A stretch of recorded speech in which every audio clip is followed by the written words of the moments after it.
Hola, hola, muy buenos días. Les saluda Kelly Alvear aquí en su informativo nacional. Hoy jueves 9 de julio de 2026 estamos conectándonos con ustedes a través de UNPG TV en Facebook, como siempre de lunes a viernes, para entregarles la información más destacada de los distintos medios de comunicación. Vamos a iniciar con los titulares. Hombre fue asesinado afuera del Capuel de Guayaquil. Gobierno incorpora una nueva herramienta para reducir el precio de las gasolinas en Ecuador. Policía detuvo a 18 personas en Azuay y otras 3 provincias por vínculo con mafias polaca y albanesa. También la Fiscalía pidió 6 años y 6 meses de prisión para Lenín Moreno en el caso Sinohidro. Función Judicial de Ecuador avanza en la elaboración de un protocolo para el uso de la inteligencia artificial. Los ataques de Estados Unidos e Irán suman 14 muertes y vuelven a bloquear el estrecho de Hormuz. También Bruselas plantea un veto comercial a los asentamientos israelíes. Y finalmente, el euro digital entra en la fase final de las negociaciones comunitarias. Esta es la información que vamos a estar revisando aquí en el Informativo Nacional de hoy. No olviden que pueden darle like, comentar y compartir este programa que llega a ustedes gracias al licenciado Richard Sellán Bajaña, presidente de la Unión Nacional de Periodistas, Núcleo del Guayas. También agradecemos a los medios de comunicación que comparten este Informativo Nacional a través de sus plataformas y redes sociales. Ellos son Radio Guayasense TV, Radio Sensación Digital, Radio Discorama en Italia, Radio La Voz de Daule, Postdata TV, estopensamos.com, Gloria Visión TV y Coral Noticias desde Nueva York. Iniciamos con el desarrollo de la información. Sean todos ustedes bienvenidos. Un hombre fue asesinado a tiros en los exteriores del estadio George Capwell, ubicado al sur de Guayaquil. El hecho violento ocurrió la tarde del miércoles 8 de julio de 2026. Según información recopilada por la policía, hombres armados llegaron al lugar a bordo de una motocicleta y dispararon contra la víctima. El ataque sucedió alrededor de las 17 horas en las calles Pedro Moncayo y General Gómez. La víctima contaba con antecedentes penales por tenencia y posesión ilícita de armas y drogas. La policía llegó al lugar para levantar indicios y proceder con las investigaciones correspondientes sobre este crimen violento en Guayaquil. Otro asesinato en Guayaquil. En un incidente separado, un hombre fue asesinado mientras arreglaba su motocicleta en los exteriores de una tienda de repuestos que también funcionaba como taller mecánico. Este hecho se reportó en el sector de La Chala, suroeste de Guayaquil, específicamente en las calles 4 de noviembre y Guerrero Martínez, alrededor de las 16 horas con 30 minutos, media hora antes del otro crimen en los exteriores del Capuel. La información policial recolectada de los familiares de la víctima indican que el ataque fue perpetrado por 2 hombres armados que llegaron en una motocicleta y le dispararon en varias ocasiones. Al lugar llegó la Policía Nacional y personal de medicina legal para trasladar el cuerpo al Centro Forense de Guayaquil. Las autoridades investigarán las causas y responsables de este crimen, sumando así otro caso a las preocupaciones sobre la seguridad de Guayaquil. Esta nota la hemos leído de elcomercio.com. Seguimos y ahora el mercurio.com.es nos dice que el gobierno incorpora una nueva herramienta para reducir el precio de las gasolinas en Ecuador. El gobierno de Daniel Noboa anunció este 9 de julio que se incorporará una herramienta que ayudará a reducir el impacto de las variaciones de los precios internacionales de las gasolinas. En los últimos meses de este 2026, los valores de la Extra Ecopaís Diesel han alcanzado números nunca antes vistos en el país. Para ello, a través de un decreto firmado este 9 de julio por el presidente Noboa, se reformó el reglamento codificado de regulación de precios de derivados y de hidrocarburos. Con la reforma, según explicó la presidencia en un comunicado, cuando existan fluctuaciones temporales en los precios internacionales, se podrán amortiguar sus efectos sobre el precio final de los combustibles. La herramienta establecida entrará en vigencia desde este 12 de julio, es decir, cuando los precios de los combustibles en Ecuador se actualicen. El gobierno aclaró que esta medida es temporal y que el sistema de bandas se mantendrá en el país. Además, la herramienta solo se aplicará con las gasolinas Ecopaís y Extra y con el diésel. ¿Cuándo se activa esta herramienta? Para que se amortigue el precio de las gasolinas en Ecuador, tienen que ocurrir 3 cosas de manera simultánea según el decreto. El PPI acumulado de los últimos periodos, 2 periodos bimestral, haya caído 15% o más, que antes de esa caída en hasta 3 periodos consecutivos anteriores el PPI haya subido acumulado 50% o más. Es decir, que la caída venga después de un alza fuerte y sostenida. Que con la metodología normal del reglamento, el precio en terminal PT esté llegando al tope máximo de variación permitido, que es 50% en cada periodo, tanto el periodo actual como el periodo anterior. Bien, vamos a estar pendientes de los detalles de esta noticia aquí en su informativo nacional para traérselos a las personas que están interesadas por el precio de los combustibles. Seguimos con el desarrollo de la información. También el mercurio.com.es nos indica que la policía detuvo a 18 personas en Azuay y 3 en provincias, en otras 3 provincias, por vínculos con mafias polaca y albanesa. Fueron 18 personas en total que fueron detenidas. Vamos a ver los detalles. La Policía Nacional y la Fiscalía General del Estado, en coordinación con Europol, realizaron operativos simultáneos la madrugada de este 9 de julio en 4 provincias del Ecuador: Esmeraldas, Guayas, Azuay y El Oro. De acuerdo a un informe de la Fiscalía, el objetivo de las intervenciones fue desarticular una estructura criminal transaccional que estaría dedicada a la delincuencia organizada y al tráfico de drogas. En total, 18 personas fueron detenidas.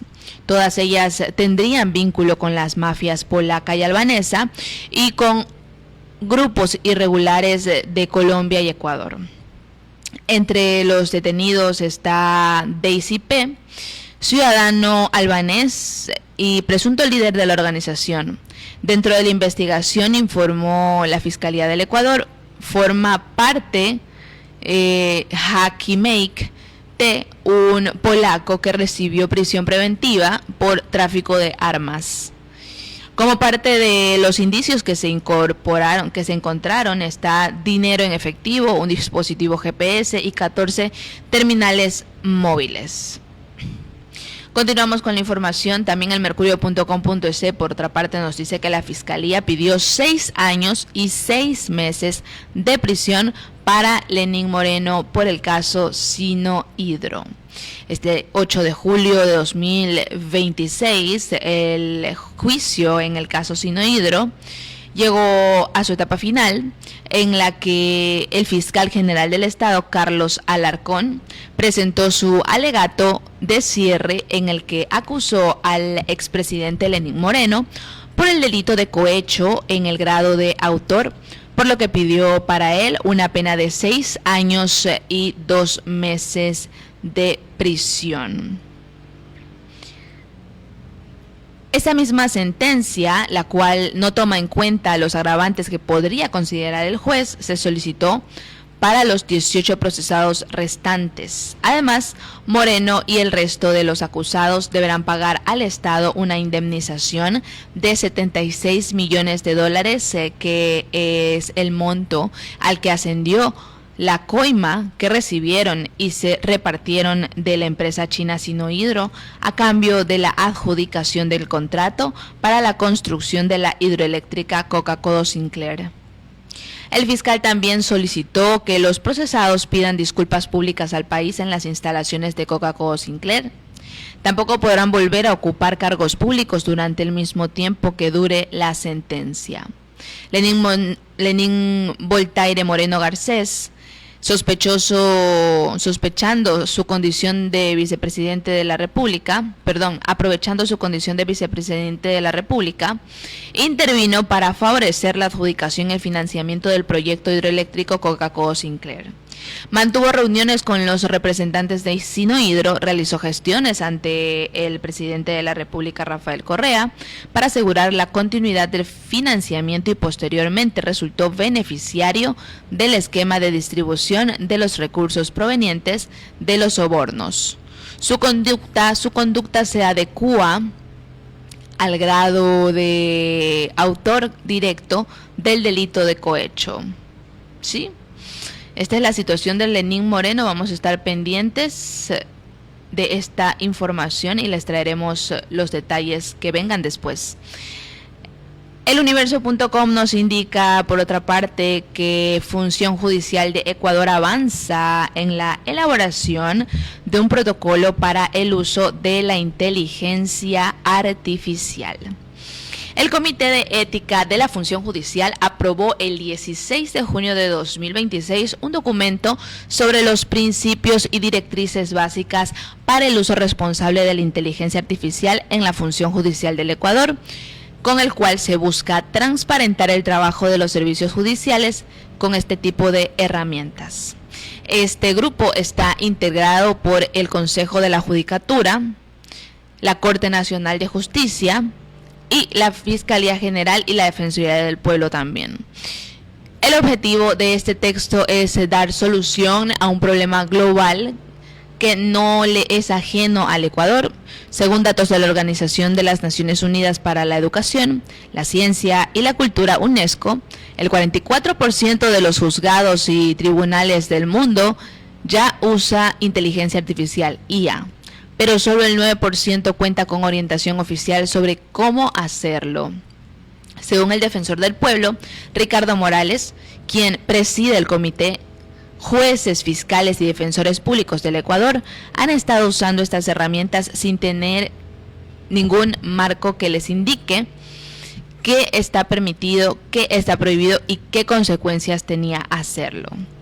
Un juez que motiva una resolución apoyándose en una respuesta generada por IA sin verificarla puede estar dictando una sentencia basada en jurisprudencia inexistente o mal interpretada. Un fiscal que ingresa datos de un investigado a una herramienta de acceso público puede estar filtrando información sensible sin saberlo. Un defensor que usa IA para analizar un testimonio en quichua puede estar construyendo su estrategia sobre una traducción que el sistema simplemente no era capaz de hacer.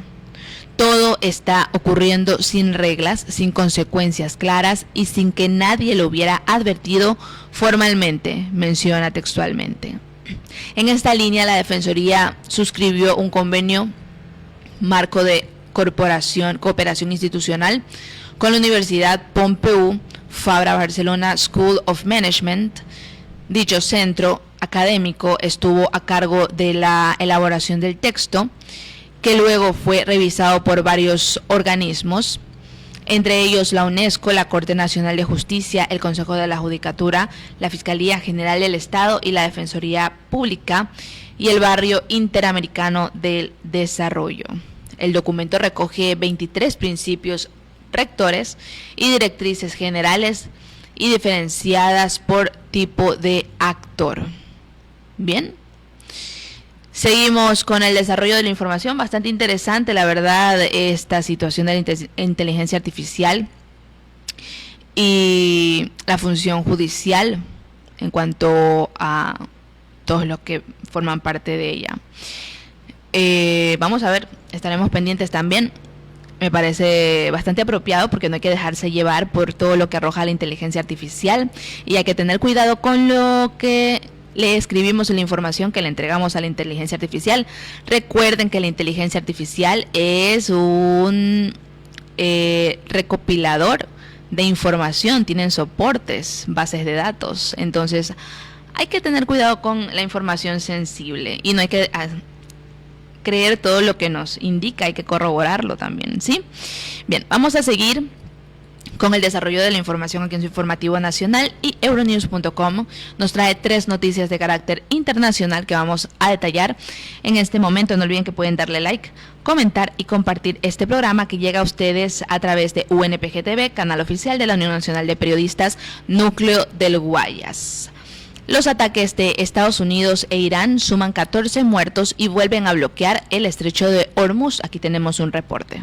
Estados Unidos lanzó nuevos bombardeos contra Irán en la madrugada del jueves y Teherán respondió atacando bases militares estadounidenses en Bahrein, Kuwait y Qatar en una nueva escalada que vuelve a poner en jaque el frágil alto el fuego en el Golfo Pérsico. Las sirenas antiaéreas sonaron durante la noche en Bahrein y Kuwait después de que Irán prometiera responder a los nuevos ataques estadounidenses. La Guardia Revolucionaria iraní aseguró haber atacado bases militares en la región y advirtió de que ampliará sus represalias si Washington vuelve a bombardear territorio iraní. Trump advirtió de que será mucho peor si Irán continúa atacando buques en el estrecho de Hormuz después de ordenar una nueva oleada de bombardeos. Antes de ordenar la ofensiva, Trump dio por terminado el alto el fuego con Irán, mientras Pakistán, Qatar y Naciones Unidas reclamaban una desescalada. Horas antes, el presidente estadounidense había asegurado que la crisis no desembocaría en una acción militar a largo plazo y dejó abierta la puerta a nuevas conversaciones.